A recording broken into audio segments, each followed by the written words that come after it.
What's good, everybody, and welcome back to another episode of the Headspace Podcast. It's the show where we break down brand new hip-hop projects track by track, giving thoughts and opinions on every single song. My name is Holden, Stephan, and joining me today is a pretty special guest in light of the album we are talking about. So we are going to be going over Coolman Logan's brand new project, Music to My Ears, a Gourmet Buffet, and we'll be doing this with the featured guest. What's your name, sir? Your name, you. I'm talking to you on the Zoom. Coolman Logan. He's Coolman Logan over there. He just froze up on me. That's totally fair. Is this a show? It's all right. I'm just doing my intro because it's what it is. It's all right, Coolman Logan. Just bear with me. We'll run it through. So that's Coolman Logan with me. It's going to be there. We keeping it. And yeah, that's what it is. So basically, I'm doing my regular album review format and show where I do my intro, and joining me is Coolman Logan, who wants to interject as we get into the song part of it. So usually what I like to do at the start of these reviews is contextualize my familiarity with the artist, because I think it's fair coming into it that everybody knows my biases and my prejudices and whatnot, and my knowledges and ignorances. As Coolman Logan's on the stream with me, you can tell I know the guy, so there's definite bias and preferences in his favor. Coolman Logan is a guy I encountered on the end of the week Zoom one time at a freestyle thing. I don't know if I knew him before that, to be honest. Maybe I'd seen him on Facebook. I know I listened to his album, his mixtape, the second mixtape, and I thought that the intro on that second mixtape is the best intro to any mixtape I've ever heard in my entire life, because it's like ad-libs for like 90 seconds, and it's amazing to me. And it's just like, it almost feels like this degree of lampooning shit while being absolutely sincere at the same time. And I knew in that moment that Coolman Logan's style is right up my alley. And I listened to his stuff, and he's got this grimy LP-esque Jux Records feel to him, and I like that a lot. I can't help it. I'm really into that shit, grime, whatever. It's just my preferences. So anyway, over time I got to know Coolman Logan, and then he dropped a particular track on this album that I called Song of 2020, which I stand by. So we'll get to that when we get to that. It's Justice 4, in case you were wondering. That song's brilliant if you don't know it. And basically, why it just came on. I ended up talking to him. I don't know. At some point, we became friends. And then he got me to agree to do this months ago. And then he said, you agreed to do it. And now we're here. I'm excited to do it. Don't get me wrong. I am very excited. But the time management side of me was like, oh boy, an extra thing to do. But then I got to the album.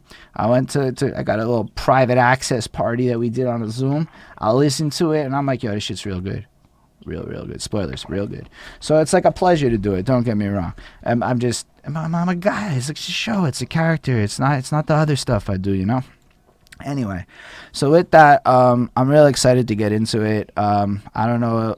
We don't have the lyrics in front of me, so I'm going to do my best to remember shit. So don't even expect me to be quoting all kinds of bars and giving you crazy breakdowns. I'm just give you a couple of impressions as I go through it, whatever pops into my head for each particular track. There are definitely things in every song that I noticed that I'm like, Coolman Logan's great.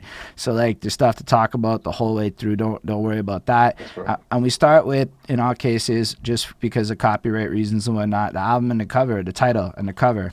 It's called Music to My Ears, a Gourmet Buffet. I know why Coolman Logan called it, and I just interpreted the same thing as his reason, so I felt like it was cool to hear that. But it's music to my ears. Instantly, you get the sense that Coolman Logan don't give two shits what you think. He's making this album so that his palette of joy in his brain is like satisfied, which I find mad dope, because something I heard recently that really resonated with me is artists are often just people with superior taste and often lack the means to realize their vision. And I feel like Coolman Logan trusts his taste to the point where it's like music to his ears, and thus it's a fucking blessed thing. He's going to give you what he considers to be the premise shit, and it's a gourmet buffet. And as I've come to see, he really fucking likes rapping about food.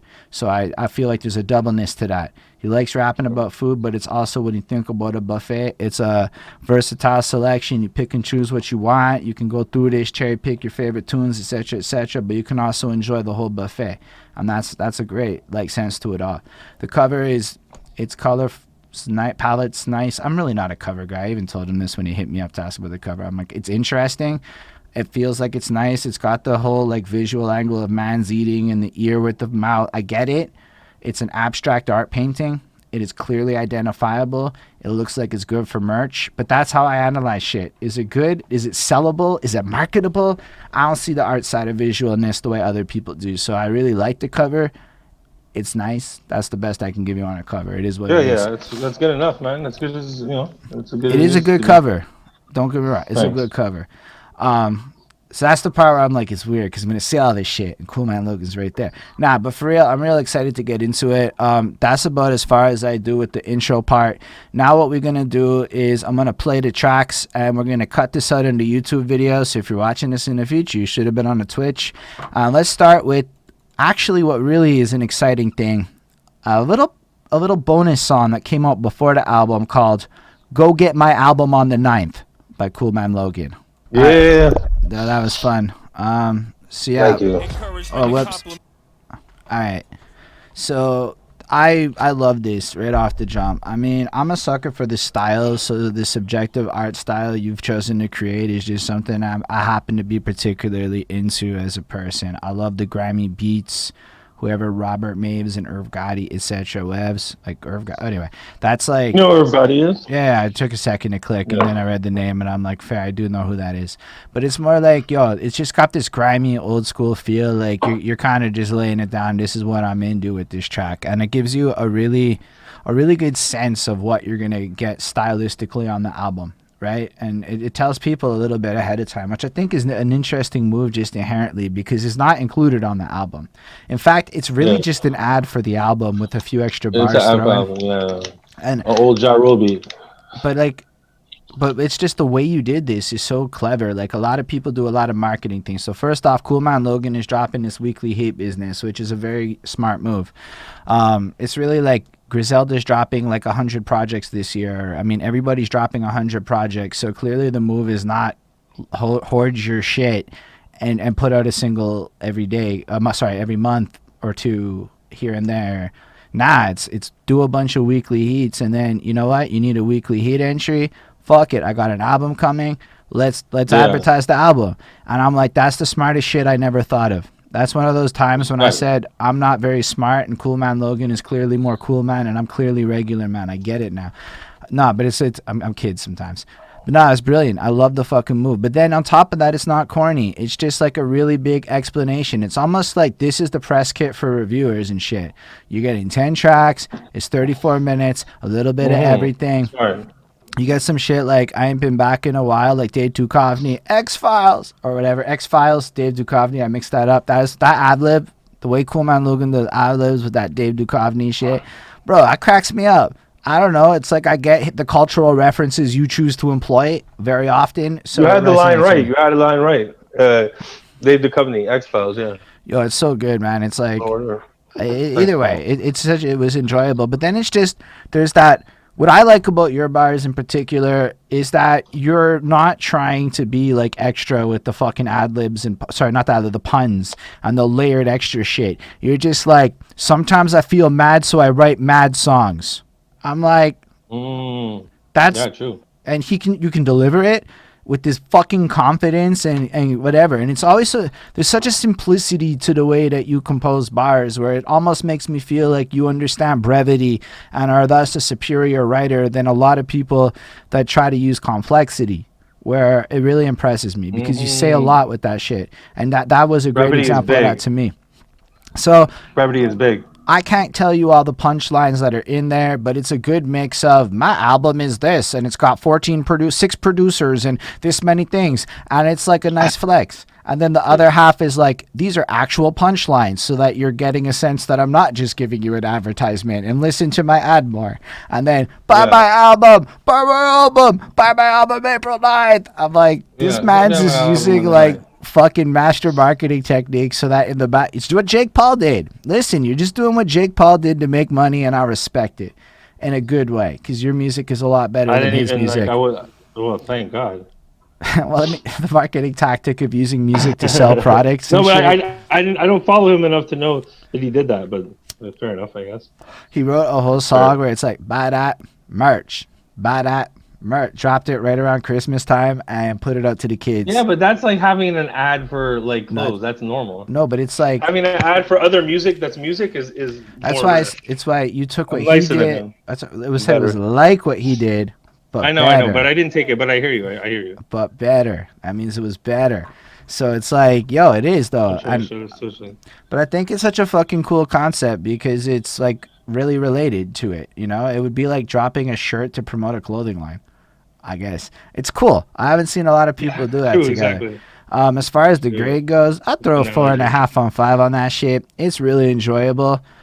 But like I can listen to it as a song because it cracks me up, but it's got like a comedy song feel to it, to me, a little bit more, and I have to be in a mood for a song like that, so it can't go like the full perfect score. No, it's gonna be, I'm very that's fair. 4.5 is pretty dang good. I'm pretty liberal with my 4 to 4.5. 4.5s, but it's a good one, man. All right, so now I think we can move on into the album proper. You know what, we'll watch the music video for this one because it has a music video and it was made by the homeboy Let Me Know. He's not really the homeboy. I've talked to him like 8 times. I can't pretend like I'm friends with him. That's okay, man. By hip hop rules, like you guys are technically family. You say fams, bro. That's family. So we're gonna. Oh, that's the trailer. It's not the full music video. I clicked the wrong button, everyone. So let's move on to I Think You Should Leave. So many great bars on this track. Like, it's like the more you listen to it, the more you catch shit. Because I don't know that by heart and nothing, but like, it's like, here's an example of like the ad libs. Like, your fans list is like your girlfriend and your mom's, and that's it. And then that's everybody. And that is the way Coolman Logan inspired me on ad libs. I was like, yo, I can just be my own hype man on my own song. Like, fuck anybody else. I just answer myself. I'm like, that's what Coolman Logan is doing here. He's like, I want to make sure you fully get it. So I'm going to respond to myself as though I'm my own guy. And I'm just telling, like, it's like you laugh at your own jokes and you sincerely do so. And I love that about you. It is an amazing fucking feel to me, right? But there's so many good bars in here. I can't fucking remember any of some shit. There was one like right before that I was fucking blessed too that I hadn't caught before. And it's like just the general attitude on this track is this like general sense of the personality. Like, I'm here and I'm really fucking good and I don't really like you. I think you think you're good, but I don't think you're very good, so you should leave now. And sort of, yeah. That's what I felt listening to this song. One part about the music video that I was just thinking about now, it's it looks like the one take when you're sitting down in the chair, like Let Me Know is making you laugh or something the whole time, and you just have this smile on your face that is not present in any of the other takes. And I really like that one take. You were like, there's some smiling in that video. I think no, but that one take, it's like you have like this moment where it looks like you're just laughing. You're trying not to laugh in that take, whereas in every other, and I really enjoyed that. Like, just the different energies that you brought through on the video by the natural. It's like the many sides of Coolman Logan you get. But I can say one thing about this song. I feel like it's a disclaimer. Like, it's like first song. It's like super hype, super kind of like abrasive, and it's I think you should leave. You know what I mean? Like, if this is not your thing, like. But then again, it's also like misleading. But anyway, we'll see. You see what I mean? I mean, I think it's got like a general, because I feel like there's a layer to it, right? Like, I think you should lead this shit if you're not cut out for this shit. This is what this shit is. It's cutthroat. It's ruthless. Like, yo, I'm this guy, but on top of that, I can just do a bunch of food bars like ravioli and cannoli, and they'll tell a fucking story. And you say it so hard that like you're like, nah, you can say your hard shit and it sounds soft to me, so I think you should leave. I could rap about fucking food and it sounds grimier than whatever you can produce. Like, there's just that element to it. Then that beat, farcical sense to it, the fucking beat. I don't remember who made this one, but who made the beat? Dreyard from Belarus. This guy's beat is brilliant with the way the guitars lay in that. It's very dope. Yeah, he did the cuts too. The cuts and scratches. Yo, it's nice, man. Everything just kind of fits in. It brings you back to like what I want to say, something like fucking Army of the Pharaohs-esque era, fucking underground. Just makes me feel like that shit, like that fucking slashes you a little bit, makes you ready to mosh pit, gives you a sense, but also throws in like, yo, I'm alternative. Don't even put me in your fucking box. If you can't handle this, then you get to like, after unpackaging all of that emotional that's state. The thing, like my shit is more, humorous than them. I don't think that they would make it all about a show like that, but like, I see what you mean. Maybe the beat though. No, I'm saying just from the way the beat and the voice mesh, but then you get to the lyrics And it's like, you know what the thing is? You never know if you're taking yourself seriously or not. You leave it in a very ambiguous place where the whole world can't tell if you actually like yourself or you dislike yourself, or it's this constant state of flux. Well, I'm just a human being, you know, it's both, like everybody else. But it's brilliant the way that your art puts it out. Like, I'm the fucking best, etc., but fuck you if you don't like me. And it's like, but that's so human. That's what I really enjoy about it. I feel like you tap into some bass shit that's really natural. And you really have to believe it, though. You have to believe it. And you have to back it. But yeah, I agree with you. I mean, I believe you. Don't get me wrong. I think you're an extremely talented. No, I mean the person has to believe in themselves is what I mean. I don't mean you have to believe me. I mean, I have to believe me, and then other people believe you. But I just enjoy this a lot. I think it slams. I think it hits it on proper. It's got this crazy energy, but also the hook has a bop to it. Like, I think that you should leave now. I don't know who Tim Robinson is, so every time I heard that, I'm like, who the fuck you should watch the show, actually. I find you might like some of it. I don't know. What show is definitely, it? Like, it's interesting. I think it's called I Think You Should Leave. Oh. Okay, yeah. I know. Yeah, I'm like, all right. So I'm gonna look into the show, but I just was like, I don't know who it is, but I feel like Coolman Logan knows that bar is dope, and I don't need to fully understand that bar because Coolman Logan. I know that. I understand that feeling. You know, when you think about it, a lot of like the biggest hip hop heads in the world are like people that don't speak English. You know, Japanese people, and just like who listen to rap all the time, and like they can appreciate like the spice in someone's voice, you know, or the feeling and. The thing, you know, like we were talking about DMX before, how he has so much feeling. He had so much feeling with stuff he would say. Like that's what people like in rap. It's not always like, you know, like you said, you don't always have to get the reference to get the reference, or to enjoy the line. But a part of it is your delivery allowed for that, whereas sometimes people just rely on you knowing what the fuck they're saying. And I'm like, nah, Coolman Logan has a lot of expressiveness to his delivery where it creates a theatrical thing, in my opinion. Anyway, I love this song a lot. I'm gonna put it in that 4.75 range. I don't think I've listened to it enough or like yet, but it could become a 5. It could. Like, it really, like, the more I sit on it, it's one of those ones that like I've now heard it over time. And it gets better. Like, it ages like wine and shit. I think that's a big part of the Coolman Logan brand, is the more that you listen to it, the more that you get to the part where it's fucking just like appreciation comes. Like, you're not gonna catch, like, you're gonna catch all the bars, but you're probably gonna not catch the ad libs, or you're not gonna catch that little nuance there. And I feel like there is these extra layers where a lot of people might put a lot of effort into the bars and completely drop the ad libs. Or a lot of people put a lot of effort into the ad-libs and put anyway. So I like the fact that you go that Same thing goes for like choruses and beat selection and every element of making rap music, basically. Yeah. Fair enough. I appreciate it a lot. I hope y'all are enjoying this experience so far. And next up on this project is, I think we can call it a fun song. All right. Fun song is a fun song, and I think my favorite part about fun song is when you go like, out of it, nah, I just want to say caravan, and then you just like pivot and keep going, and there is no like logic to that, but then again, it's a fun song, so it's like it doesn't need to have the logic, in which you're like, fuck that, this is a fun song, I don't care if you like it, I'm having fun. And you're like, I guess that's a really good enough reason. You've explained it adequately, Coolman Logan, in the title of your song. And I'm like, that's really great. And then what I also love is, again, like, it's called Fun Song, and I do believe this is a very fun song. But part of what makes it such a fun song is it sounds like you want to knock a motherfucker out and rage in a mosh pit kind of fun. And I really do think that's a fun song. So it really taps into some energies that I love, man. You're just like, fun song! And I'm like, yo, he's screaming at the mic, man. He's like, yeah, like you can just picture the fucking, like, pit that's forming around the energy of this track. And I really appreciate the beat selection on this. Super fun song to perform. I like the fast-paced, upbeat flow, which is different because usually you go a little slower, a little more calm. So this one gives you a versatility. So you have that almost standard Coolman Logan song on track 1 with that more expected situation, and then immediately a juxtaposition track to throw you off and let you know that you don't know what the fuck is coming next on this project. It's like you're explaining it better than I could. That is kind of what it is. I mean, that's like, I don't want people to be too comfortable. I want them to enjoy it, but without being comfortable. But that's it. But then at the bar level, it's like just this barrage of ideas and things. Like, more food bars get brought up, which made me realize now for the rest of the project I should be listening for food bars. Because I think, you know what's funny is on the rollout to this album, I look at it like Coolman Logan kept talking about rapping about food, and I didn't understand why.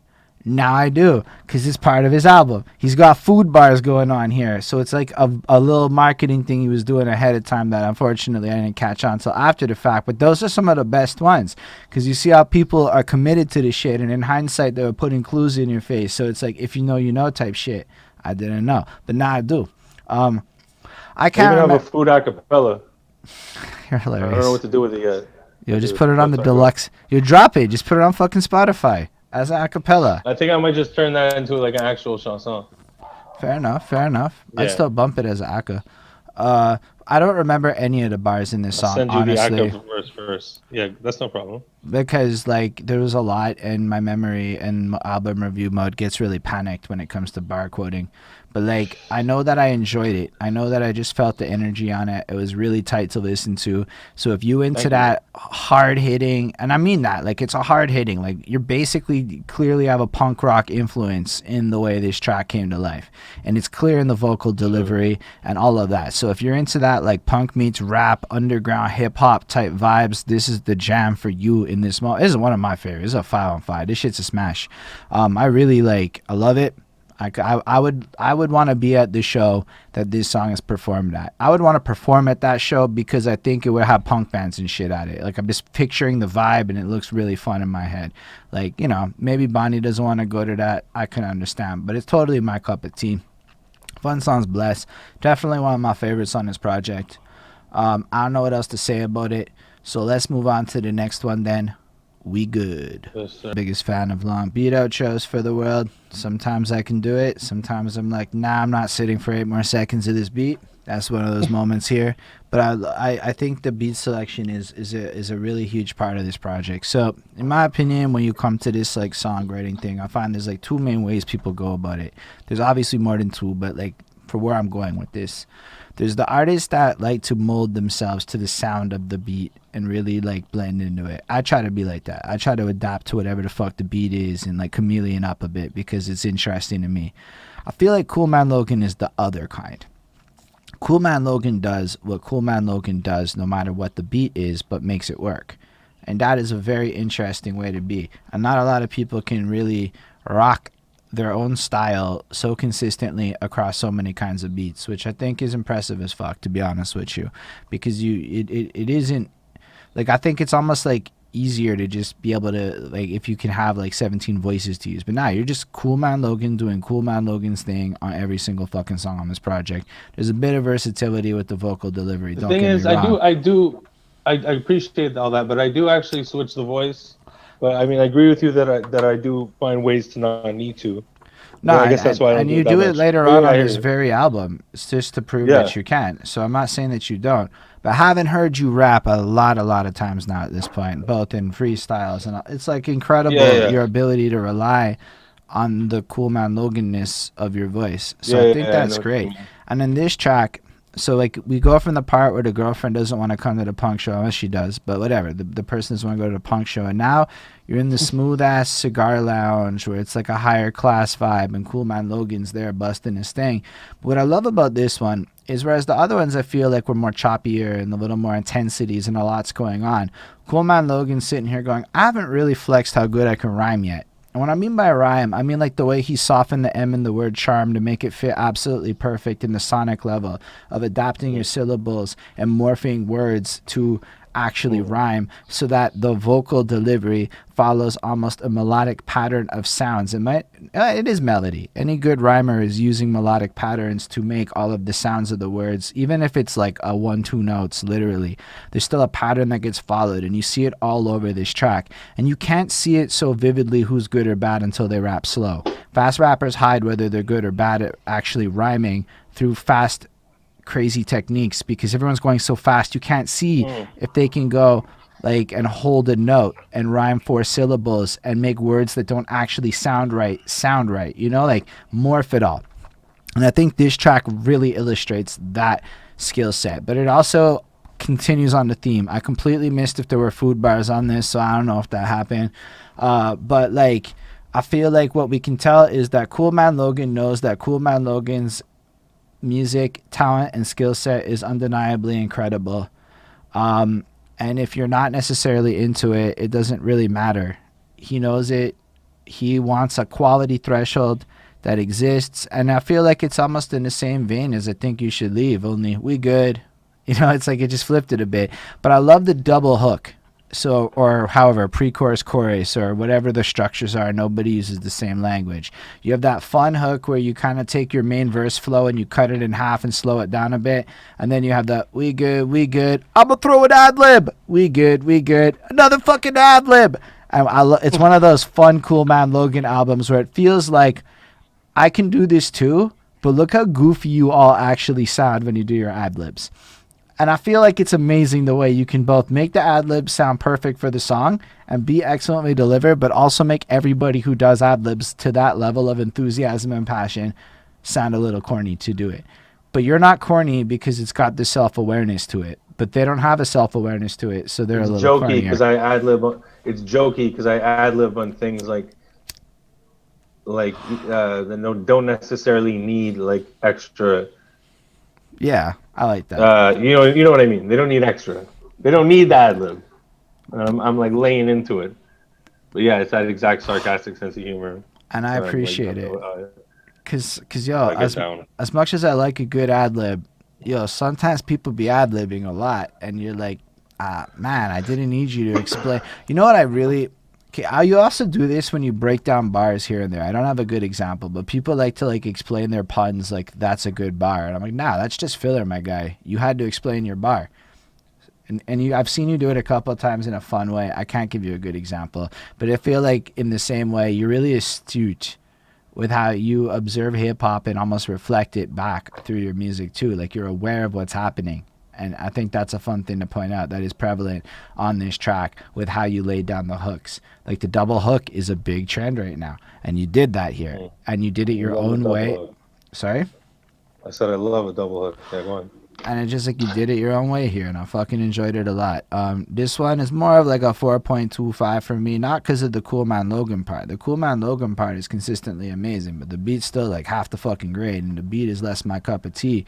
But again, from the importance of throwing you off guard, how fucking drastic is Fun Song to We Good? Like, how drastic is that transition? It's fucking big. But now you went from, like, jumping up, and you're literally still sweating from jumping around the room, and you got to sit down, and you can feel the coldness as, you know, your body temperature decreases. But that's all right, everyone, because there's some hooks in the nick of time coming. That was a terrible pun, but we doing it still. I love that a lot. See, that one I wanted to listen to the last second because, like, you're hooking. Yo, I'm not gonna lie. Once, like, the rapper stops, yo, that beat has to have scratching or something ridiculous happening for me to listen to that last 20 seconds. Like, I hate Dr. Dre's outros. Like, what, a minute and a half of fucking him? Okay, bud. Anyway, that's my feelings. No, for a lot of Dr. Dre beats in the Eminem era, particularly, like M's done, and then there's like a minute of fucking Dre slamming his beat with no changes, just a beat. For like it's on a lot of songs. I did a lot of Eminem reviews in my day, but this was nice. It just it's good with your if you wanted to rap on it, I guess. Oh, that's what they're doing. Want someone to freestyle. Okay, I see why they did it then. Fair enough. Catering to a no. I agree with you. I don't like it when it's too long. I feel like 30 to 50 seconds, depending on the beat, is okay. But like a minute and up is crazy.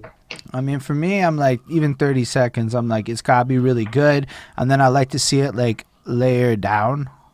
You know, give me a little versatility. Give me a little every 4 bars, something flipping up in that. Like, you know, give me something. You know, that's always been my preference. But I like the way this is. Is the lie that there's no 2 hooks? Like, what's the lie? I don't know what the lie is.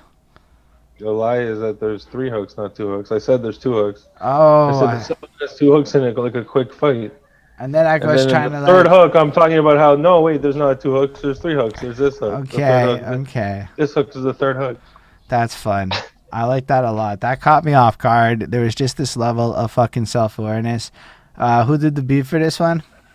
Barbarian Genius Q from Sacramento. Fresh. That's dope, man. This is a good beat. I don't know what my favorite beat on this album is, but just that, like, the rhythm on that piano was fucking fun. And the way that you wrote it is so good. I feel like, again, we're in the same level, like, topic matter, so it's like I can't really extrapolate all kinds of new meaning from this one, but the energy's right there, and it just feels, again, like you're really dope. Other people are not as dope, but like I feel like hold on. I feel like Hooks is like pretty self-deprecating too. Like I'm making fun of myself. I'm looking up an expression on the internet. Like I'm clowning myself and shit. There's like stuff that there isn't in the other three. I wasn't, but I wasn't trying to cook it. Let me reframe that.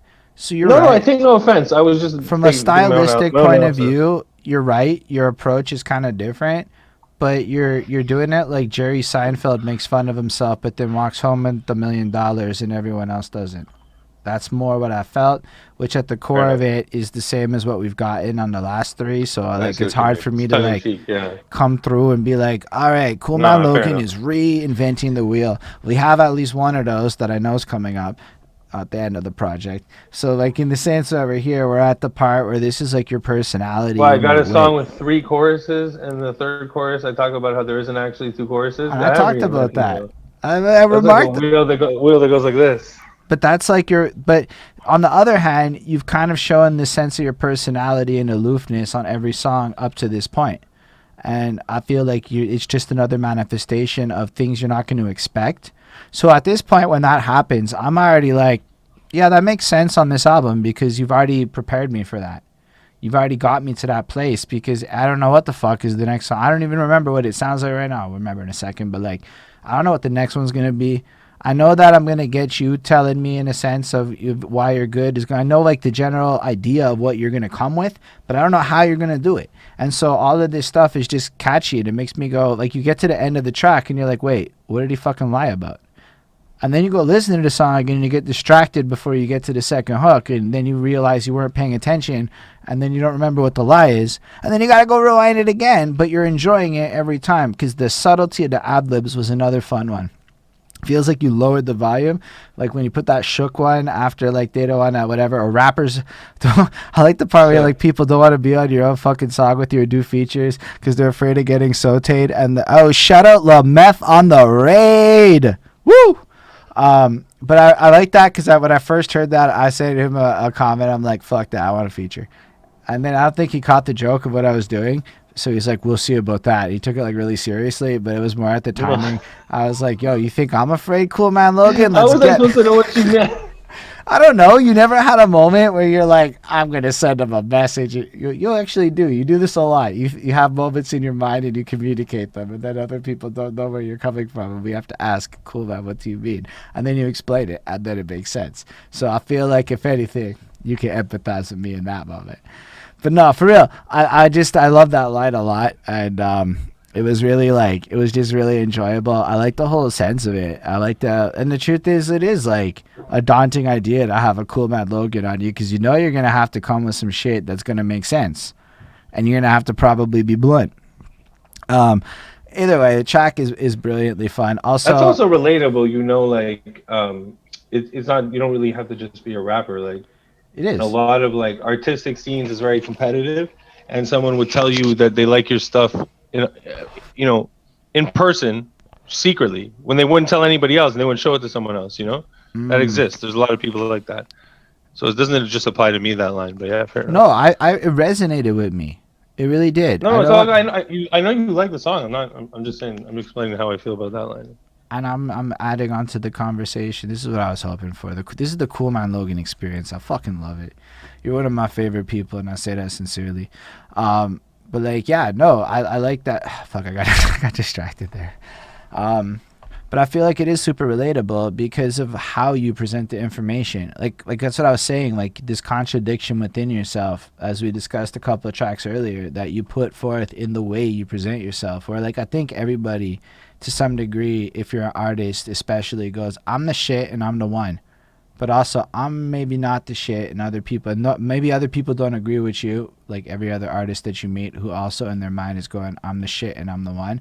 So when you present your thoughts the way that you do, I feel a lot of those things. So it's really, I do feel the relatability in the sense that it transcends across different art forms and different mediums.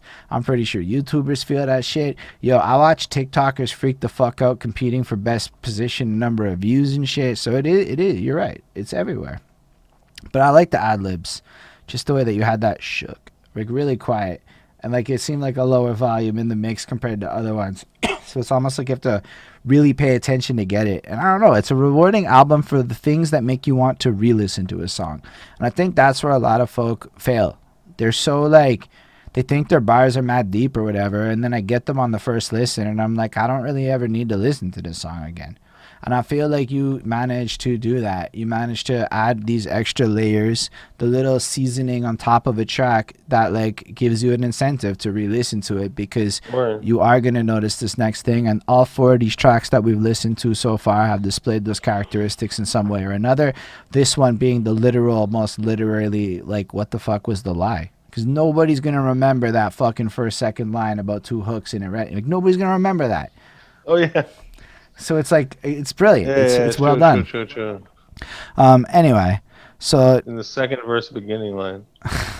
And it's so like just flat out like, so I know what but it's amazing. It's one of my favorite. It's a stupidness I would want someone else to write. That's why I like it. Like, that's why I like it. But it's the stupidness I really enjoy as well, and I'm sitting here praising it. This one's a 5. This is a really amazing song, dude. This is right up there. So that's your favorite song so far? I'm not mad at that. I think, I like did I not give Fun Song also a 5? No, you said 4.75, but you can't give everything 5. It takes 5 with the way. I definitely think Hooks is more fun than Hooks is more interesting. Yeah, that's okay. Out. You can like Hooks more. I could like. I don't even know, dude. I actually like that you like Hooks more because I want people. I think that makes it a good album if everybody has a different favorite. That's true. Like, I don't know what my favorite is. I don't even know if this is fully my favorite. This is just a 5. Your favorite of the first 4? Yeah, I would argue Hooks is the one that has the most for me to really enjoy and feel. And I'm an artist too, so does that layer. That's the gold seeded track for Holden so far. Seeded, it's just number 1 so far. Yeah. Yeah, it's the easiest one for me to throw a 5 at if we're like paying attention, which I'm not. I'm glad that you are. I stopped caring. You're gonna listen again anyway. But yeah, that was the first 5. Tomorrow I might change my mind. It's definitely not my favorite song on the album, but of the first 4, yeah, we can go with that. Yeah. Next up, though, as we transition to the halfway point or the beginning of that halfway point, Boomtime. It's Boomtime, everyone. Shout out Skin Deep on that one. That's exactly what I mean. The way that beat ends, it's not just a constant loop. There's flavor in it. It has these variations, and then it has like it's like if you're gonna ride that beat out, in my opinion, flex. Do what Skin Deep just did. That was so engaging for me to listen to. The beat's wonderful. I like it a lot. It engrosses me. I don't know what else to say. I'm not great at describing beats. It engrosses me. It definitely sounds different than the last one, but it also sounds like a good song to put off to the last one because it has that like off-kilter feel to the vibe of it in terms of, I don't know how to describe it like with the right language, but the rhythm and shit kind of feels off, but like on in a nice way. And then Coolman Logan just lines it up, and the consistency of Coolman Logan kind of anchors the song in a really cool way that I find just works. This one is just full of so many fun things. Like I say exactly what I mean, like a onomatopoeia, and then like the next line rhymed perfectly with it, just seamlessly. And that line is funny because an onomatopoeia is like those fucking words like in the Batman comics that sound exactly like what they mean. And so I really appreciate like puns that are blatantly obvious like that. Like to me, there's a seriously good art to doing that well. And that's a great one because a 5-year-old can get it. And it's still funny to me as something. It's almost like you write punchlines the way Pixar makes jokes. And I like that a lot. Pixar makes good jokes for like adults and young people. And Coolman Logan uses metaphor in a way that's digestible. It's back to that brevity shit, I think. Just simplicity, like the essence of what shit is. Like, my music is straightforward like this. And that's actually part of the appeal to me. There were other great lines I can't remember in this moment. But in general, I feel like this one brought another sense of the same thing from a different angle. I love the fucking Skin Deep shout out. It just felt like natural. It didn't feel like it was reachy like when Drake stuffs beatmaker names into his songs. It just felt like you just were in that moment like, yo, shout out Skin Deep. This shit's just so good. And I really appreciated that part. I don't know what else to say about this. It's just a really groovy song to listen to with a lot of variations. I like how your flow just flips up a lot. I like the shit line of the toilet, gotta flush it. Like you're listening to, oh yeah, get the shit out of here. It's bad. It's just like a toilet. And I'm like, that's actually like what happens with poop. And you got it. Yo, I don't care what anyone says. A lot of the biggest creative geniuses in history made poop bars all over. So everybody needs a good poop bar here or there. If you're not dropping Poop at bars least, are important. if you don't Yeah, have poop at bar, least yeah. one shit bar in your catalog, you're probably not a genius. Is how I look at it. Like you need at least It's something. the With only thing that every person does every day. Every person does every day. Everyone does it every day. There's a few things, everyone. It's one of a few things. We also, anyway, I like what you're Well, saying. hopefully, Yes, it's a very humanistic thing. This track's right up there, 4.75-ish range. I like it a little less than Hook's Nick of Time. It is what it is, but I still fucking like this a lot. I think it's really brilliant. Rakim might not need a poop bar. You can be a genius without a poop bar, but I'm saying you don't like, need a poop bar. No, I was joking. but in my opinion, most of the great like out there geniuses, like the brilliant mind types. I have to say Rakim doesn't have a brilliant mind. Rakim reminds me more of a professor. Like not like more formalized version of brilliance. I don't know how to describe it. That's what I feel from him. Cool, calm, collected. And I like the more out there version like Mozart. Super fun though. Rakim's fun to listen to too. It's not just like it's like just information. You know. No. It just sounds so good. Like you know. But I like the absurdity a little bit more personally. That's my kind of genius that I'm attracted to as a person. Yeah, there's a bar right there. That's starting to be a little more personal. Let's go. How you crack me up, man. I like it a lot though. I like this record, man. You make Montreal look good is what I'm trying to say. Thanks, bro. Let's listen to the next one, which is featuring Shelz, who I need to still hit up and get an interview with.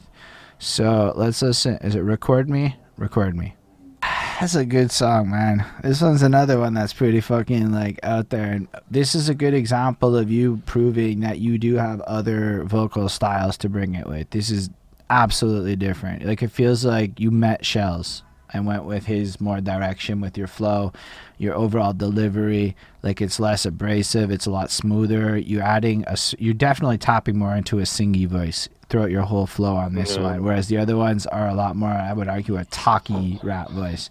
And that's like a really cool thing to see, because not a lot of people can do both. And like a lot of people shit on melodic trap because I think they can't do the melodic side of it, so they don't understand it and they don't get how hard it is to actually do what these guys are doing. But I think you proved you can do what they're doing on this song, which is really great, especially with I want to make different vibes, you know, like I listen to rap music very eclectically, like music in general, but like I like to mix, you know, artists and groups that people don't normally, they wouldn't follow each other, you know, in a playlist. And they're like, oh, that doesn't go with that. Like to me, it does go with that, and that's kind of what I'm trying to do. The same thing as an artist, be someone I would listen to. And it's rare I find one person that raps on like all these kinds of beats and does it well. Yeah, so it's true. Like, yeah, I'm gonna do that then. So, yeah. And I like the people always try to fall into a niche. And go on. I also just want to give Shelz his props. Like, I'm not that familiar with his music outside of what I've heard that has you on it. So almost everything I've heard Shelz on also has Coolman Logan on it. But I was really like just listening to the finesseness. He feels like a member of the Wu-Tang Clan, like more on the RZA front. And I like that a lot. I like the way he blesses it. There's a lot of intellect with it. Sounds really good in that beat, man. It's perfect. I just feel like his like precision in his flow is gorgeous. Everything about the beginning of that it blessed it really nice. There's a few lines that like stuck out to me that again I'm blanking on. Sorry about that, everyone. But like he just came in through proper, and then that chorus comes through, and I love the like reverb echo effect that you have on your voices that just kind of adds this hollow, mighty sound to it as you're like cerebrally like, we're the best, worship us, we're the gods. And I'm like, that really works. Like it really, really works. And then you have that, meant somebody like me before, like that melodic flow there. And I'm like, the truth is, bridge, little chorus part 2 or bridge or whatever you want to call it. And I liked it a lot because again, it added that melody. Had you added some auto tune to that, it would have also sounded wonderful to me. I'm not even lying. It would have been like beautiful. It would have like added the extra layer of what the fuck because of the Vince Price fucking Griselda beat you're all rapping on at the same time. which is why I thought it was fun. Like, it added this, like, you're not really expecting somebody to bring that kind of, like, energy to it. It's almost like the Edibles CL rapping in that one little part. And then you bring that vibe, like, the whole way through that verse. You're, like, almost lost on this other energy of, like, smoother, kind of curvier rhythms rather than more abrasive hard ones as you're layering it on. And I'm like, bro, did you really just say you got paid $200 to go to a show? You all got 2 fucking drink tickets? And then I said, nobody even gave me drink tickets. I just did it for free. And I'm like, fuck, man. I mean, yo, that was a great criticism of our scene, though. That was a great criticism of a lot of things. It was very, I empathize super heavy with that part of the song and just the level of, I mean, you can't really compare us. I actually have earned value off of this. Like, I got real show money in my face. And I really think it's an interesting flex. And because I'm really into metrics that count. Like, a lot of people chase a lot of things these days. And then you look at the numbers. 200 is definitely by no means crazy, though. It's a jokey line, too, where I'm counting myself first. I go, the last time I rapped, I got $200. I go, not that much. It's not and that. Then I go, and then I go to the next line, and I'm like, still better than you. But that's the thing, dude. I've done a lot more than you. I've never been paid to perform. I've done a lot of performances. I've never made $1 as a performer. That's okay. Most people, like, I don't always get paid either. No, but I think many times the fact that you made money performing, actually, just as a person, it makes me go, damn, Coolman Logan is that much higher than it. Like, but it's because it's a real metric to me. Like, you can talk a lot of things, but if nobody's offering you money to come bring a crowd, then you do not have the value of somebody that is able to do that. Like, if you if you can confidently know that you're going to be on a bill and this many people show up, therefore they're giving you money to be there, and the next man's is fronting the way that man's is front in our... Look, man, I'm on the same Facebook, right? I see the same shit. So you see a lot of people bragging about a lot of things. Now, I understand the more content side of it, where, like, I'm like, nah, you guys are, like, bragging about the equivalent of $25 in my paycheck, so, like, 2 drink tickets.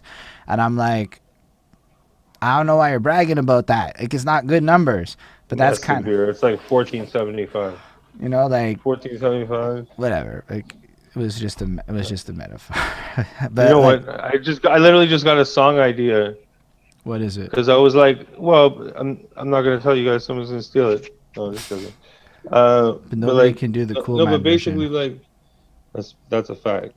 But basically, the idea is like I do say a lot of, like, oh, you don't do this as good as me and fuck you, and I do that a lot, and it's like I'm not gonna stop because I really just like doing that, you know. And it's like, but I to me it's so meaningful and relevant, and I know why, and I feel like there's no reason why I shouldn't, you know, embark creatively on enlightening people on why. You know what I mean? Like, the backstory of why I say these things. Like, why I would emphasize if someone gets 2 domestic beers, like, why I'm being so petty about it, you know? No, but at the same time, like, I mean, maybe this is just personally where I'm at in life, but I'm also going through my own version of that now, where I'm like, y'all are bragging about some shit, and I don't know if you should be bragging like that. And then I don't necessarily flex per se about my accomplishments, but I mean, sometimes I do. But really, it's like, you have the context of knowing, like, I got paid $200 versus your 2 fucking drink tickets. Like, let's not, like I am evidently, by the people who pay people version, better than you. Like, it's kind of like on a scorecard, like, yo, this Let's Talk with Fins people put out this promo package thing where they have access to features. They're like the middlemen now. And then you see there's tiers of rappers, and different tiers of rappers have different price tag ranges. So there are layers to value in this shit, and you're just saying on wax, you might think I'm just talking shit, but can you make a claim like that? And that's what I really like about the flex, because it shows that maybe sometimes people care about the wrong things in this. And I really appreciated that bar for that, because that's why it resonated with me. On top of the fact that I know exactly what the fuck you're talking about on a more local level. So it has that extra meaning where if you know on, like, a more literal level, it's really entertaining. And if you don't know, it's fucking, like, still clear enough. You know what we should clarify that like a lot of other places getting $200 for a performance is the like two domestic beers. You know what I Yeah, mean? Like that's the equivalent. Like that's like when you're doing terrible. but And then like yeah, and the $200 is more like $1,000. like honestly, it's more likely here that you're gonna end up paying somebody for the right to perform at that show. So usually Yeah, that's yeah, it's so unlikely. Like, art is not value. like you yo, you are not welcome. there is a handful of people I know, honestly, on the English side of the Montreal hit. And I say a handful as in I can think of 7 people tops I know who have definitively been paid to perform in this city that I know personally on my whole things. Everyone else I know, it's either free or they got paid. Or sorry, they paid to perform. There are people who get to do it for free, but like I'm like, I don't know. Or then there's the flex where it's like you open for a famous person and you're like, yo, I performed for like 250. I'm like, you did, but let's add context. Like I performed it just for laughs because of hip hop karaoke, not because of my fucking self. Let's have fucking context here, right? Like let's not make some grandiose claims. Coolman Logan got paid to perform. Not the same shit. All right? So I really liked it a lot because of that reasons. Anyway. Ismail wants you to never use auto-tune. Fair enough. I don't agree. I want you to do. I'm with him. I don't need. I want to see you do a full like man's not hot level auto-tune fucking. I wouldn't just get it. I'd rather just get someone else to just sing on a song. You know, someone that can actually sing. Like I'd rather have that. You know. But auto-tune to me isn't about singing. It's more like using reverb or pitch shifting. It's just like an effect. I don't really think anybody that uses it. No, well. I'm not. I don't feel like it's like shouldn't people be like. I'm not saying people shouldn't be allowed to do that. You know, it's not like you're cheating or it's underhanded. It's just no. I want to see you do like your regular ass rapping, and then somebody throw some auto-tune on it. And I think that would be an interesting thing to listen to here and there. Not like you should jump on the auto-tune train. But if you have one of these like really experimental guys do some fucking out there alien shit with your voice, it would be really cool. That's some auto-tune. Yeah, if somebody hit me up to do that remix specifically of a specific song that existed, I'd be like, yeah, sure, you know. I must see about getting that to happen because I want to see that. Not just anyone, but you know. Nah, I hear you. Anyway, that's all right. So yeah, this song's pretty blessed. 4.5, 4.75 range. I really enjoy it. I like the other ones a little bit more on some funness, and I like the beat and stuff a lot too here. I feel like I don't know what it is that makes me like the other ones more. That's just like which ones? No, go ahead. Yeah, I don't know why I like ones more than others. Sometimes it's just gut reaction. It's normal. I mean, you're not gonna like them all even. No, it's just it would be weird if even if you hated every song, you wouldn't hate them even. You know, there's always big facts. But it's also because yeah. Secretly I like the next song a little bit more, and I like the one before a little bit more. So it was more the positioning that made it kind of come off the way it is. Not that your sequencing is bad; it accomplishes your goals. But sometimes a song loses a little bit of luster when it's surrounded by 2 songs you like more. So let's listen to "Do the Slamdance." Yo, I feel like the first thing is when I hear that hook, it reminds me of Eminem being Triumph the fucking Wonder Dog or his Shake That Ass For Me voice or whatever, and I really like it.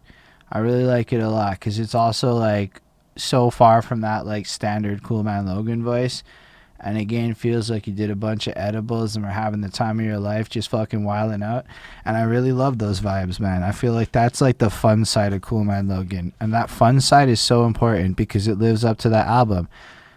Promo song. Sometimes I'm mad and I make mad songs. Sometimes I'm cool like the patio or whatever you said. And I'm like, right. That's like fucking blessed because you really lived up to every fucking thing you said in the advertisement song. Yeah, that's the promise. Yeah. And I was like, that made the advertisement song better because you lived up to every part of it. And I'm like, that is an enjoyable thing. This one is so good though because you got that same energy again. I like don't hit me up like you want something from me because we're not friends like that, or this sense of like again, it's like what I like about this album is you get the sense of what it's like to be Coolman Logan navigating through the world of people, right? Like there's that this almost desire for you to want people to leave you alone because you're like almost disappointed by the quality and character of what you encounter. And that exudes through like the entirety of it. And like, I don't know, man, it makes like, I don't want to go too much into this subject on cam type thing, but like, it just makes you wonder, like, who the fuck hurt you and came at you and did shit to you and why. And then the thing is I have a sense of what the scene is like. So then when I hear it with the frame of, oh, you from Montreal too, you're from here, right? And it's almost like this sense of like what I think you're vocalizing, what a lot of people feel about themselves versus everyone else, but you're doing it so much. You're doing it in a way where like I don't feel annoyed. I don't feel like you're whining. I feel like you're just. I'm not only addressing rappers though, just people in general. But that's it. I think that's what makes it what it is. It's not just about rappers, even though you can see that influence in it. Rappers are people, right? So people that don't rap are gonna do some of the things the rappers do. You know. But that's also it. So it's like you get that sense of it. And I don't know, I'm in my 30s now, and I'm in that point where my life, I feel like in your 30s, your life transitions. Like the fun of the 20s kind of isn't like what it was, and everybody changes because of kids, girlfriends, fucking job. Everybody changes. Everybody. And then all of a sudden, you're like a completely like different person trying to navigate through this adulting shit. And I don't know. There's a lot of disingenuousness in the encounters that I have with a lot of people. So when I listen to you say some shit like this on Wax, it's like there's this one bar that Coolman Logan said that always stuck with me. I say the things you think but don't want to say, or some shit like that. And I'm like, yeah, that's what Coolman Logan has done a lot on this album. He's saying things that I feel like a lot of us think, and he's vocalizing them in almost a satirical way. But it's very sincere at the same time. Like it's like a comic relief to the sincerity is more of what I was trying to convey with it. So it's super sincere with a bit of comic edge so that you can digest it properly. All these song ideas and things you're saying. Thank you. I'm very happy. By the way, for this track though, if you don't mind, go for it. The transition's really key. Just play the end of the last track. You know, the last like your favorite thing to do, the last 8 seconds, and then. If you can, because they go together a certain way. That's all right. I will do that for you. I'm not quite at that part, but I will make sure that we do that. And so y'all know that when you get to no rush. We'll get to that before you played it. We'll get to the transition and make sure that it's done properly. Overall, I think this is another really enjoyable 4.5. Like it's like super good. Like I know I give that grade a lot, but it's because I sincerely could see myself in different moments and times playing each of these songs with different frequencies. Like I don't see why I wouldn't put these on and like it comes on random and I'm just like, do the Charleston, do this other random dance. And I like that too because you're just listing fucking goofy ass dances that nobody's ever. Yeah, I made up a dance that didn't exist. I was gonna make the dance, but I didn't make the dance. The Jimbo. You're fucking hilarious. Maybe there's a Jimbo. I don't remember, man. But it's like you're just listening to that shit and you're like, y'all say some shit that sound the same. But previously you're like telling people to rock out to dances that are vastly different that everyone's saying dab to this. I'm sorry, man. It's just, you just can't throw like dab to this into a fucking track and think you have any token of originality to that. I get it. That's not why you're doing it. But man, I don't know. Damnedness? No, dab. Like the dab. The fucking. I don't know how to fucking dab. I'm not good at that shit. That, like shoulder. Dab? No, I'm saying that's what all these rappers talk about. Yeah. And your bar. I was like so confused. You're putting up all these like dances that I would argue are preposterous in the style of what you're putting out in terms of the music, and then saying y'all sound the same. And when I heard that, I just pictured every rapper ever talking about dabbing. Most choruses don't have 4 dances though. It's like this is like it's not a dance routine. It's a dance routine of multiple dances, including a dance that doesn't exist.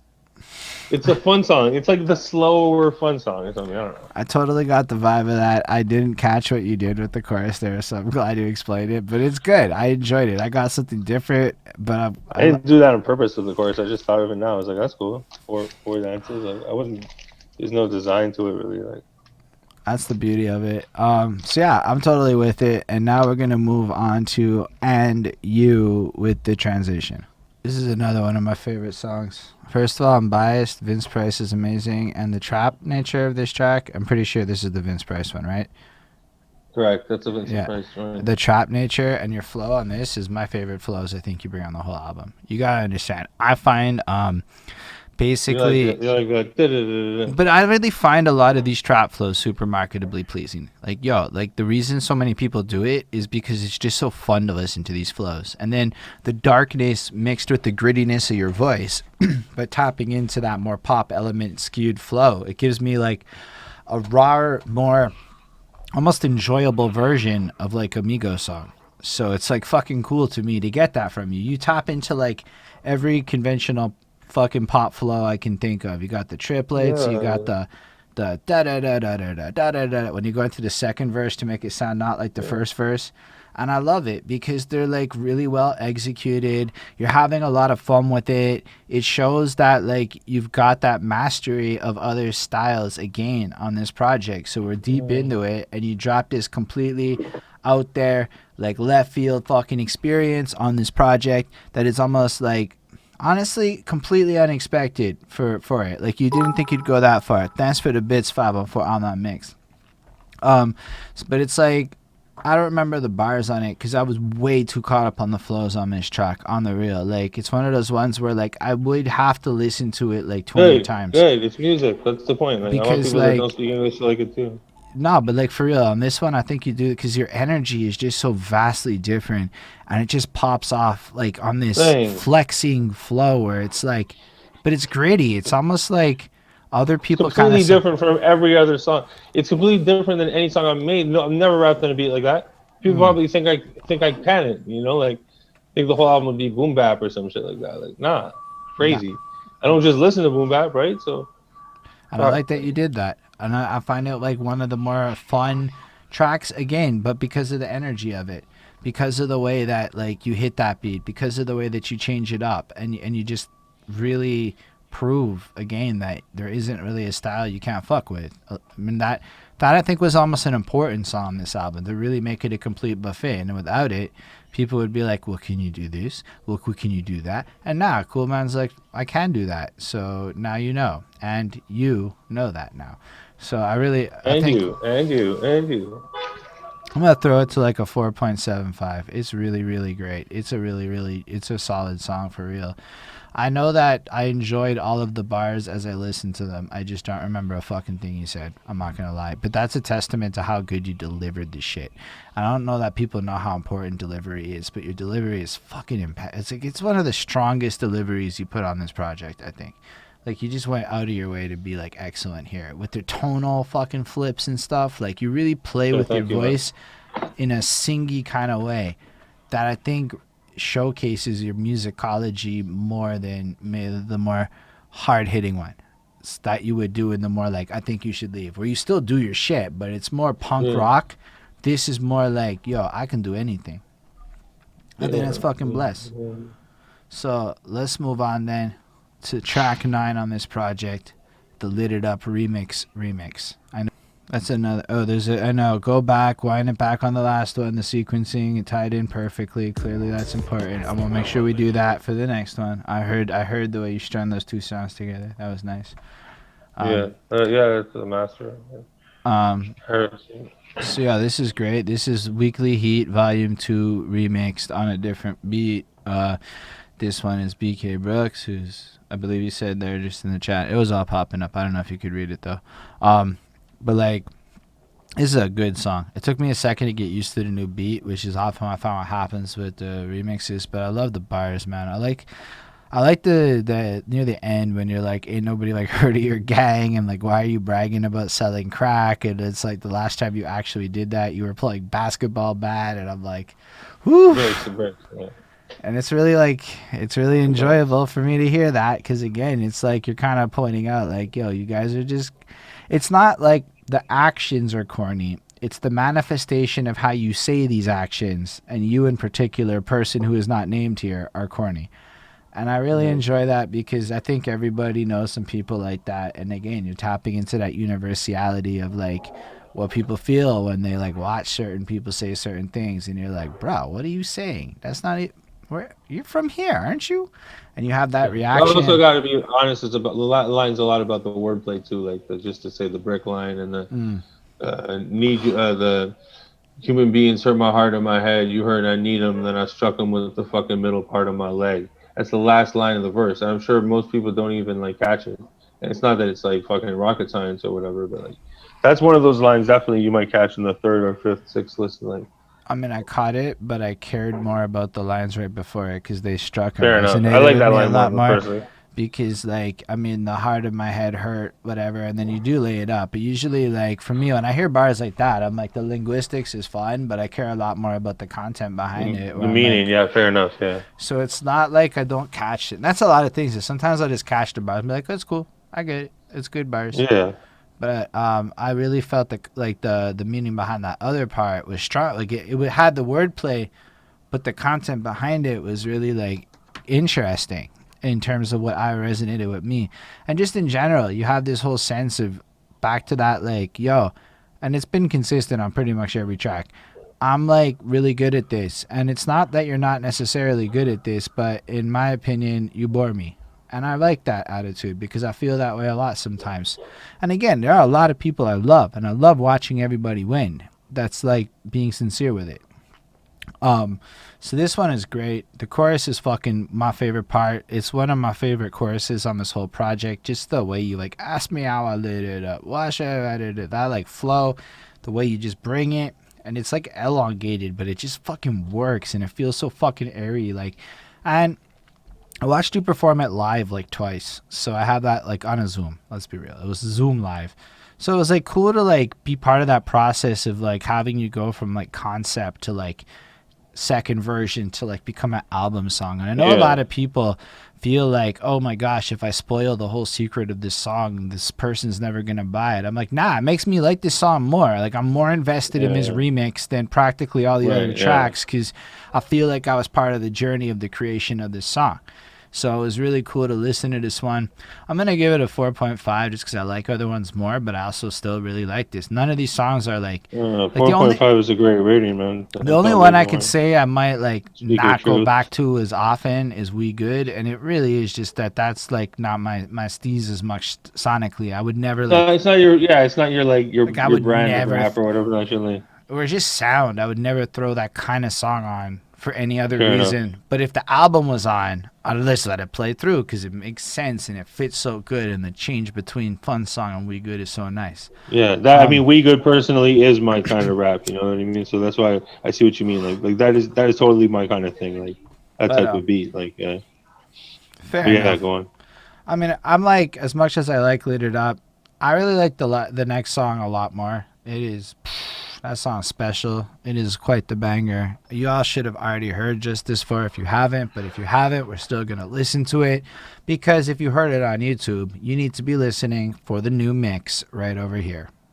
Yeah, so I'd argue that this is absolutely the best song I heard last year.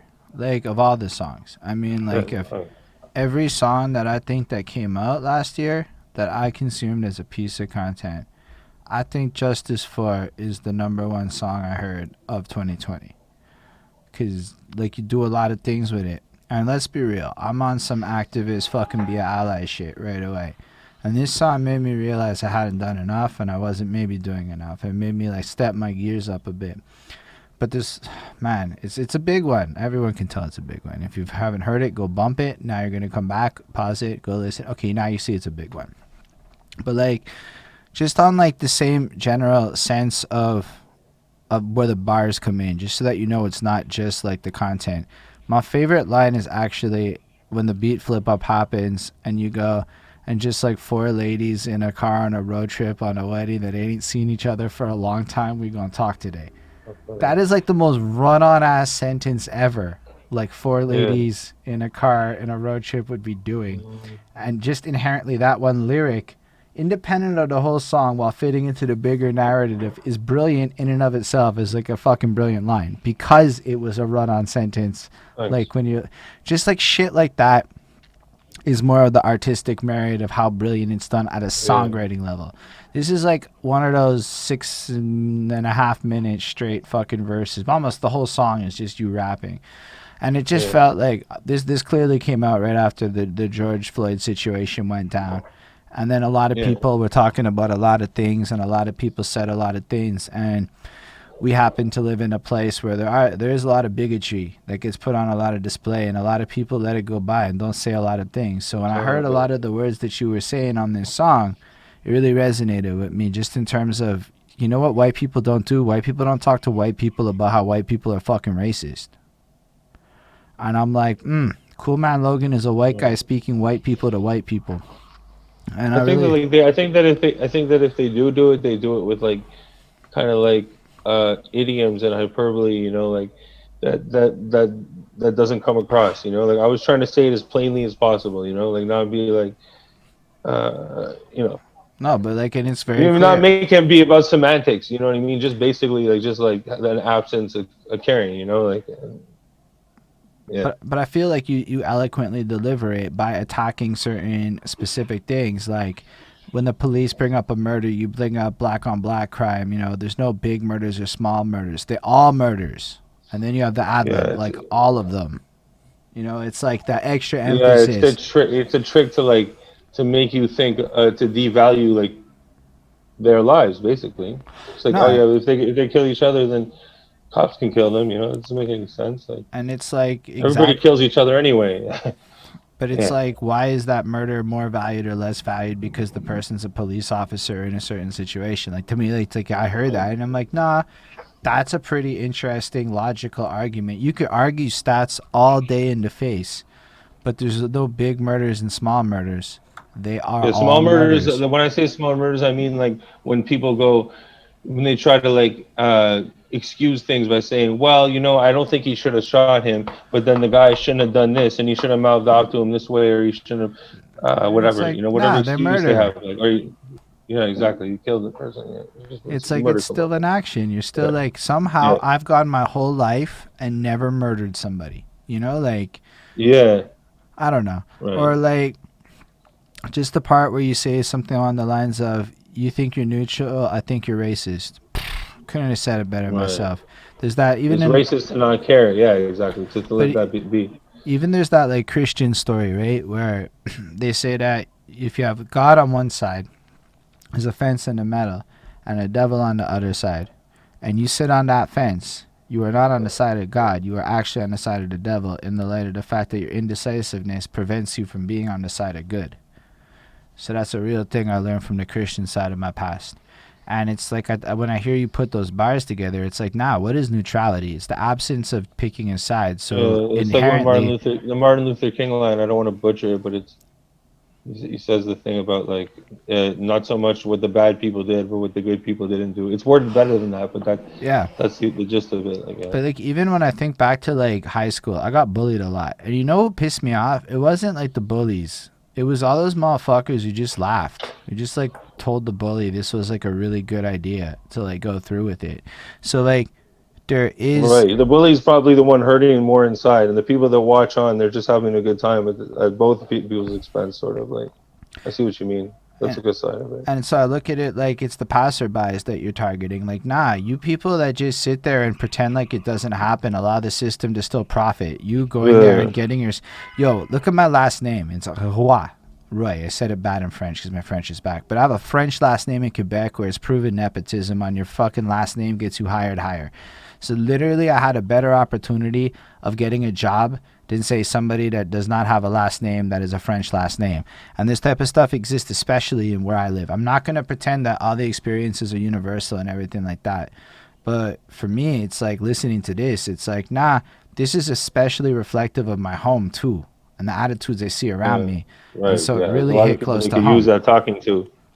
And it's like they don't see it because maybe they live in a sandbox upon their reality, or like I know 4 black guys, so they said, and it's like, man, no, that's not it. Or the part where you're like, how could you say what you would do in those circumstances because you can't be in those circumstances? It's unimaginable. Yeah, exactly. It's like literally impossible. Like, I have stories of the cops letting me off in situations where like I should have been ticketed. Like, I had a smashed headlight. I was high. I was missing a fucking lens in my glasses.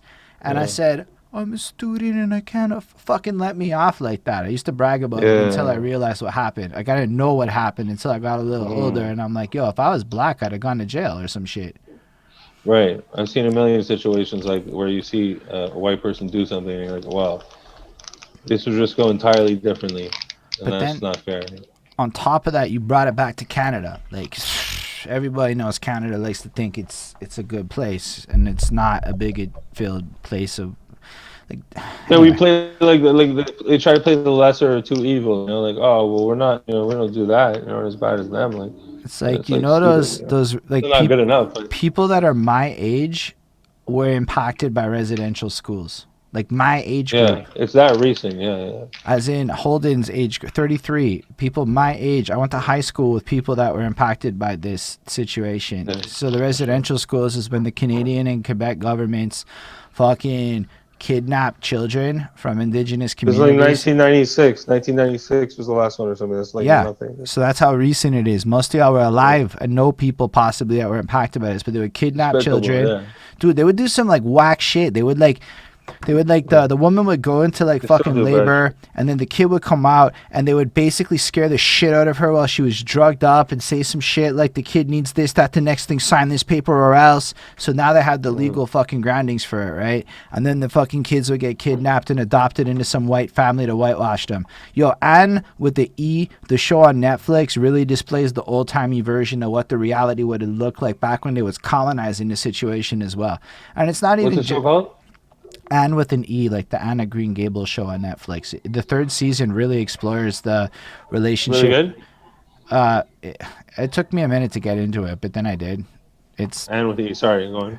so like I feel like what really amazed me about that was the third season with it. But then you brought up that like wellness check situation where it's fucking weird how like there's a system in place where there's a fucking person that might kill themselves and the cops go up and murder them, and then somehow it's all like okay for some reason. Yeah. I'm like, yo, this. Supposedly, the people that are supposed to be checking if you're okay are the ones like making you not okay. Like I'm telling you. Or like when you said Harper, our Canadian prime minister. Yo, people forget that Harper was 10 years of Canada, recent history. But Yeah, Harper yeah, really was like exactly. that. Harper really, yo. He's underrated as a piece of shit. Or like, what about the pipeline? Everyone acts like what? Like we weren't just fucking willing to destroy and just like fucking move a bunch of Yeah. displaced people How just for a livid billion. would we be if? How livid would white people be if it was like Westmount? You know, Yeah, I like know. You guys gotta whatever. like Like, move up a fucking because a oh, pipeline, billions. it would be a whole meeting in town hall. Like Nah, but like it's people not our get hurt. You problem. know, that's bullshit. Yeah. Or like the fact that like apparently people in LaSalle were throwing stones at people from fucking Ganawage and shit. Literally throwing rocks at them in 93 and shit. Like, yo, Yeah. this is Canada. This is my home. This isn't like some yo, oh man, the racism. Yo, how many there's been two teenagers, you mentioned one of them, that were fucking shot in my fucking neighborhood by police. Like one of the kids was like down like that. The next one was clearly having a manic episode. Nicholas Gibbs, I think. You can watch the video. I watch it every 6 months or so just to remember it. And you watch him on a street where I fucking run and the cops just fucking unload shots into him and shit. And I'm like, that's here in my neighborhood. That isn't a foreign fucking problem. And then motherfuckers will be like straight up, and I don't, and people like whatever on the live, it's what it is. It's still a YouTube video after. So it's important to put this down. But like people will after legit say, nah, but that's an American problem, or at least that's the perception of the situation. Yo, I can't say this part because of work. I can't do it. But anyway, I'll tell you off cam if you want. I gotta watch sometimes what I say. But yo, all I'm saying, man, is that like white people need to be checked a little bit because they act like they know some shit. I know somebody who flat out said, I like to look at statistics because stories don't matter to me. I want to see the stats. And that inspired me to collect as many stories as I could possibly get in my life so that I could have real fucking stats with meaning and shit. So what I'm saying is when I hear your song, there are just so many things that like you tap into, and again like inspired me to be more willing to just say fuck it, I'm gonna say this shit on, I don't give a fuck, this needs to be said. Honestly, white people, we got some things we gotta be talking about within ourselves. How many of your parents are racist? How many times do you tell your parent that they're being racist when they drop their comedy? How many of those 1980s comedy movies are actually funny, or they're kind of just racist when you watch them after? 90s. Yo, Yeah. all of it. Like, yo, I watch some of this shit now, like, and I'm like, yo, that's not really funny. That's actually just kind of not funny. No, that's not funny. But like, people don't agree with me, so I When you understand make where fun you're of coming people from. that you make fun of a community that you're not connected to and you don't care about, it's even worse. Like, you know what I mean? It's one thing like to be around like certain people, you're around your friends, and you throw whatever back and forth, you know. But even then, there's limits. But it's like, you know, people that listen to rap music, but then they don't really know any. Never mind, just black people. They don't even know like non-white people, right? And And then they're like, like, it's, yo, everything's kind of a joke to them. So when they make fun of it, it's from a very yo, voyeur type of, I don't care, you know, like I saw this guy whose point name of I can't view. remember, and he's like, I'm not your typical rapper. I want to like save money and buy a house. And I'm like, you just sound like you don't know a single poor person in your life. Because I don't want to go as far as ethnicity. A lot of these people just don't know poor people, so they think they're like middle class. Yo, like like if somebody in your family is gonna die and you get a house, you're in a level of safety where you can accrue debt and not have to worry because you're going to get a hundo one day and your debt's clean. Imagine you're in that whole life and nobody dies and gives you that house, middle class people. There's no inheritance coming. There's no parents giving you extra cash ever since you turned 18.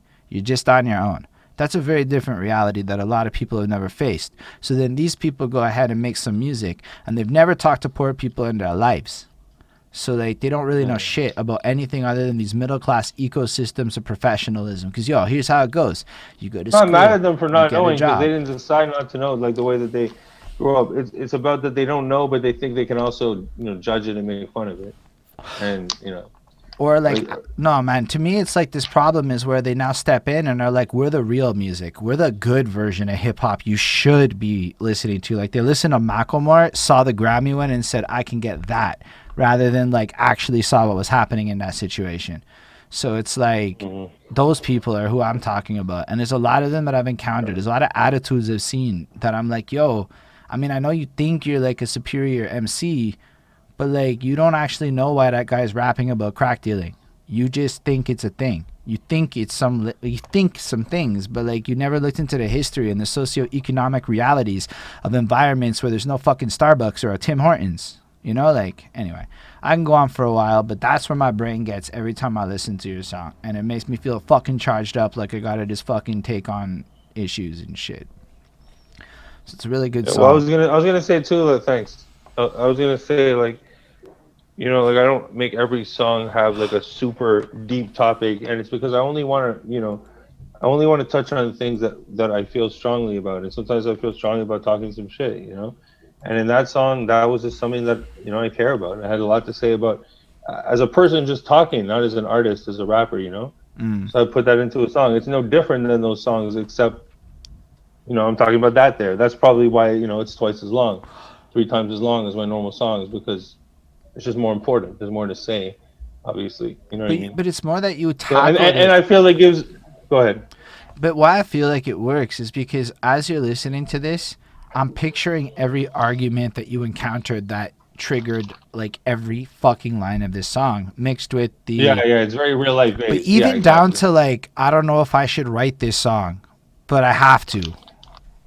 Like the Right, true. questioning Like your I do place. understand too. I even thought about like, do I should maybe I shouldn't even do this, and that's a real thought I had. And also I'm emphasizing the importance of this subject matter to me by having less subject matter the rest of the time. You know what I mean? Like I'm rapping about this that I feel a way about this. You know what I mean? Like And I just um, people who rap about every single issue that ever happened, I don't believe them. You know what I mean? Like every single thing wrong with the world, every song they do is about that. There's a I mean, from personal experience, there's a high level of insincerity there, like with a lot of them. Like I mean I you agree. can't cover all that shit. Yeah, But it doesn't even make maybe sense. not all of them. Obviously, that's not fair. It's But not all of them, but you know. it's like my girlfriend cares a lot more about environmental issues than I do. Now, I trust that her passion leads her to knowing more than I know about that subject. Now, I might squeeze a little save the planet bar here and there, but if all of a sudden I'm just fucking writing it, like it's disingenuous. I care, but I don't really care like that about how like I care about certain issues. So certain things like Yeah, yeah. capitalistic systems and data manipulations and things I'm really passionate about, I fucking just keep writing about because it's what I care about. So I do ignore a fuck ton of topics that like I don't know a damn thing about. But I might like surround myself with people who are specialists in those topics so that like I can learn. Like I remember hanging out with this lady who taught me about recycling because I don't know shit about it. I don't know about it, but I need to learn. So you find people. But if you're like trying to just, because you know what people do, it's like gaming news. Gaming news, I'm talking about like YouTube gamers, gaming news people whose entire business model is built around hot gaming news topics found on the first page of Reddit.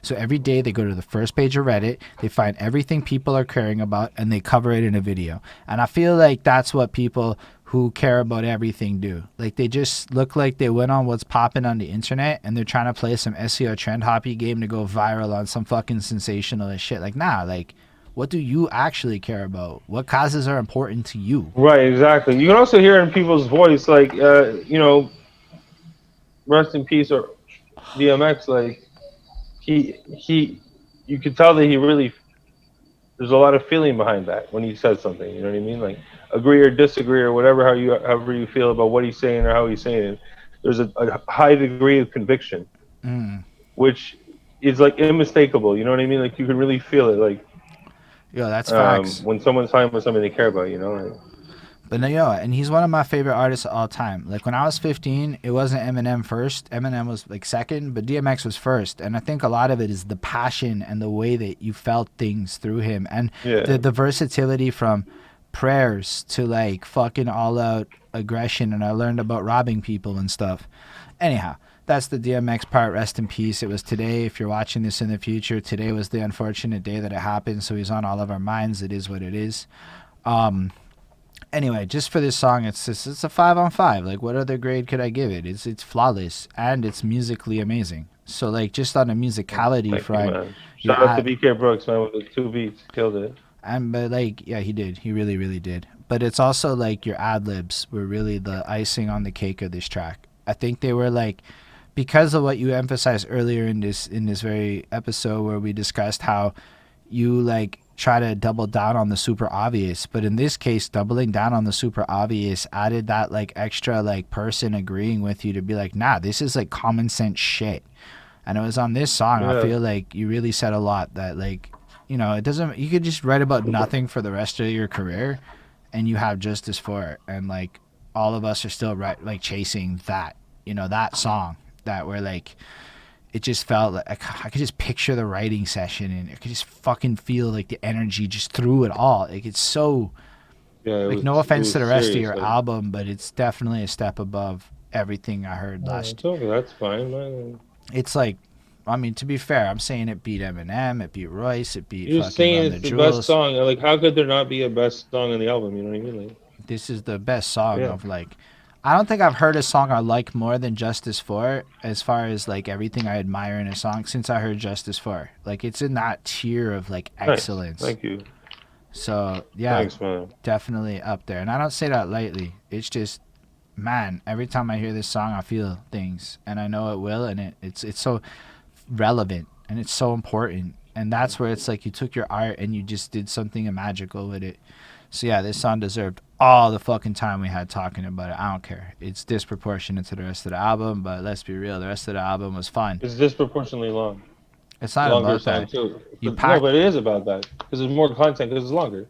Nah, but you could have made a 7 minute. A lot of those things that impacted you, I would have said them if it was 2.5 minutes or 3.5 minutes. That's true, but you could have also made a 7-minute song that was equally amazing, blessed, and worth listening to. But I still would have not commented on it for as long as I did here. This is definitely up there in my, I've talked about a single song for that much time moments on my channel. I'm sure, like, this is past 20 minutes on this one song, for sure. So, like, it's a blessed packed. You can listen to it for the rest of history tracks, for real. Like, I hope this gets picked up. Like, I hope somebody fucking comes in and pays you to use this in some fucking movie or some shit. Like, that's what this song needs. Like, people to just hear it everywhere on the fucking planet. So go share this shit and do it. Anyhow, so that's the whole album. We got to the end of it, everybody. I really enjoyed it. It's a bless ass thing. I think it's like in the 4 point. It's a classic. It hits my classic rating. I think it's got everything that marks of a timeless album that can like sit around. Your cultural references aren't dated except for the Tim Robinson thing, which is on purpose. Like, everything you do is not like tied to like 2021. It's got this timeless quality to the particular lyrics that come through energy. It's a lot of wit and wordplay. It's a lot of really great versatility. Shout out Vince Price, who I just saw up here in the chat. This guy's amazing. Everybody needs to follow Vince Price because he's making beats online now. So if you're not following Vince Price, you're missing out. That's all I'm trying to say. And yo, everything about this album is really good. Follow Twitchy the Foot soon too. Yeah, Twitchy. Follow Coolman Logan on YouTube also. Spotify. Yeah, everybody everywhere. subscribe to YouTube. Coolman Logan. Apple Music. You see it in front of you, just go cop that shit. But for real, like, and in the future it'll all be links in description for the video, etc. But yo, for real, everybody, this album, and to me, is really versatile. It really delivers. Plus, the advertisement song is just like a little extra little bonus for you to sink your teeth into. And all things considered, I think I'm really proud that this came out of my city. I'm really proud that this quality of fucking work exists here. And it continues to contribute to the argument that people need to shut the fuck up about the lack of quality in Montreal. Because it's impossible to keep saying that. My channel is proof to the pudding that motherfuckers in the city is incredible. And yes, Coolman Logan, you're in my top 5, so of course I think you're extra special. But the still city's blessed, yo. Y'all gotta stop saying that negative shit. It don't make no sense. All you have to be saying, Coolman Logan's album's a very well-made project, so shut the fuck up with the negativities is all I'm going with. And I mean that. I feel like that needs to be said, because y'all keep talking some shit like not everyone's doing moves, and then, yo, you're acting like everyone's doing, like everyone did moves last year. The whole, like I bet 150, 200 people fucking dropped albums last year. Okay, so like maybe we should all look at each other and love it. And Coolman Logan, in my opinion, is top guy in this part of the world of music that he does. This is my favorite here. Other people do amazing things in other lanes. Pick a lane, it's here. There's like, what, 4 million people in the greater Montreal metropolis area. People, come on. Let's not act like we don't have a lot of population. I digress. What's the population? Coolman Logan set a real fucking high bar for people in the city, though, in my opinion, for the rest of it. So thank you for making that. Thank you for being here with it. It was fun to have you here. Just to get the, you know, just it's fun. It really is. And if you want to be here, thanks for reaching out, everybody else. Yeah, for real though. And if y'all want to have this moment happen, well, you gotta become friends with me or show up at my fucking cipher, because I'm not doing this for just anyone. Coolman Logan is that special, so it is what it is. I'm not even playing it. It is favorites to get album review moments like this. Why? Because it's not my favorite like thing to do, but this is a pleasure. This was one of my funner ones because Coolman Logan was here and made it extra special. Yeah. So thank y'all for watching it. Definitely appreciate y'all for here being on the lives. I'm pretty sure Willie Scandals is live, kicking it live, so I'm gonna check that right quick. And we'll get my album on the 9th. Get the album on the 9th, and then if he is live, we're looking for it. He is. We're gonna raid Willie. We're gonna come hang out, and you're gonna hear a lot of music, including some bless ass Montreal shit. And I think that would be fun. So thank you for being here. Thank you for send my music to Willie. Thank you for being here. Thank you for blessing us with your presence. Like, honestly, having that chat move makes it extra special for all of us, makes it a more fun and engaging experience. I'm gonna cut out the music and it'll be on YouTube, so y'all can watch it later in full if you want to catch that, and all the other things like that. Special thanks to the patrons. Quick shout outs. Oh yeah, go for it. You can do that before Shout I do out that. to everybody who helped me do this album. My brother BK Brooks, Vincent Price, Skin Deep, Treyard, Barbarian Genius Q, Gozer. Let me know in the video. I think you should leave. My boy Sean on the album cover.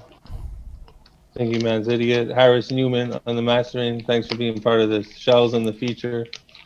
Big up everybody, all the people that recorded it. Big up everybody indeed. I appreciate y'all too for helping create this beautiful project. Special thanks though. You said Skin Deep. And shout out Skin Deep for popping on in to check out the video. If you're still with us, I saw you in there. And yeah, I'll talk over any fucking beat that I'm playing on my show. That's what it is. Special thanks to the patrons: Ismail Gadamsi, Chris Prado, Jonathan Barnes, DJ Blackheart, and Linda Williams, Scribble the Dope, to support what we do. If you want to support what we do and you got Amazon Prime over there on the Twitch, the subscriptions are free. And in the future, you can force me into reviewing whatever the fuck you want on Patreon at patreon.com/behindthatsuit. On that note, we're going to start the raid real soon. Live long and fucking prosper, everybody. And now I'm going to click the button for the raid. And it's going to be that awkward 10-second countdown part. And then we'll all blow Willie's mind with a nice number on a raid type thing. Yay, everyone.